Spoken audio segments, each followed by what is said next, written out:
Our question at this time concerns whether or not it's right to name the names of false teachers from the pulpit.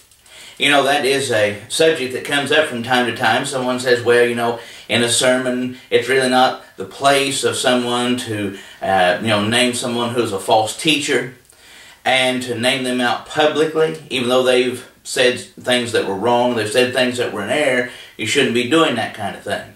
And a lot of time there'll be an appeal made to, loving somebody, or the idea of going one-to-one.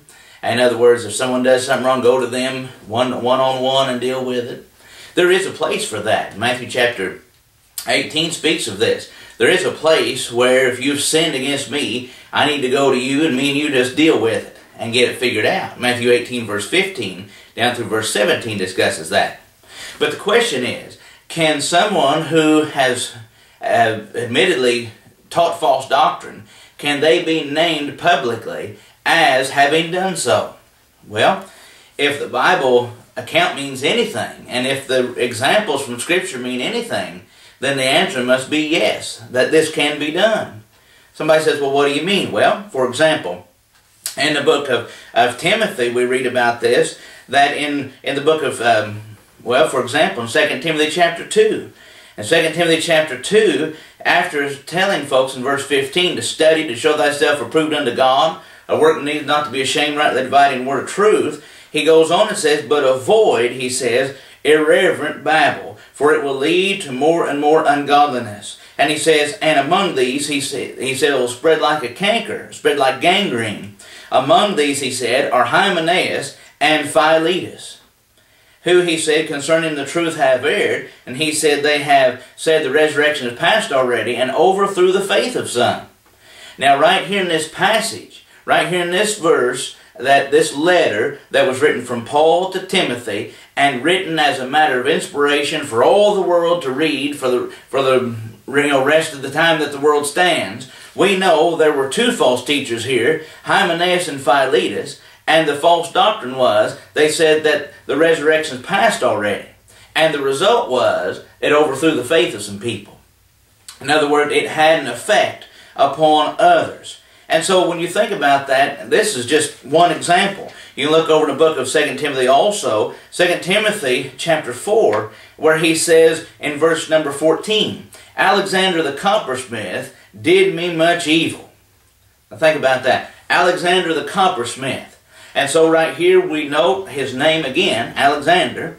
Number two, we note his occupation. He's the coppersmith. I don't know, does that mean there was an Alexander who was a blacksmith and an Alexander who was a silversmith? See, I don't know, but right here tells us his name and his occupation. So Timothy has no question, has no doubt about who it is that did it and what happened.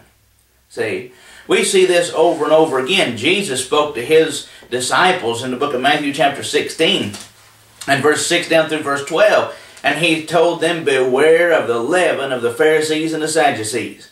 And as you look down through that section from verse 6 to verse 12 of Matthew 16, the end result is, he said they understood he meant beware of their doctrine.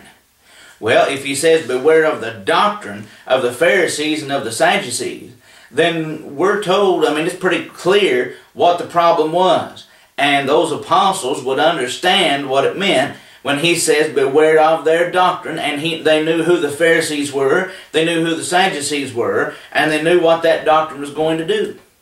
And so, yes, it's very much biblical and scriptural to name names of false teachers, to name the false doctrine, to name that, and to talk about what will happen as a result, or the warnings that come that are necessary because of the harm that comes as a result of the false doctrine. See, it's very clear, and there are other examples as well. Paul had this many times, and you talk about in the book of Revelation, Jesus, from the mouth of Jesus himself, he talks about how there was those who were holding to the doctrine of the Nicolaitans. See that? Somebody says, well, what is that? Well, there are some clues there that would help us in understanding what the doctrine was. But here's the point. All those people there knew what that was. and they knew exactly what it was. They knew who Nicholas was. They understood what this was about. And all those reading this, by the way, somebody says, well, that's a personal letter just to one person. No, the book of Revelation was written to 7 churches. Think about that. To 7 separate churches there in Asia Minor, and all those 7 churches would receive this letter, and they would read it, and every one of them would understand there's a doctrine of the Nicolaitans, and we need to steer clear of it. See that? So yes, to name false teachers, to name false doctrines is absolutely necessary. It is a must if we're going to respect the truth. And it is a must. It doesn't mean it makes you it doesn't mean that it makes you happy at all. That's not the point. It's not the point to say it makes you happy, pleased, or anything like that. But the point is that in so naming, folks can hear, they can fear, they can be warned, and then maintain the purity of the doctrine of Christ, the purity of the truth, and follow it and live that all of our days.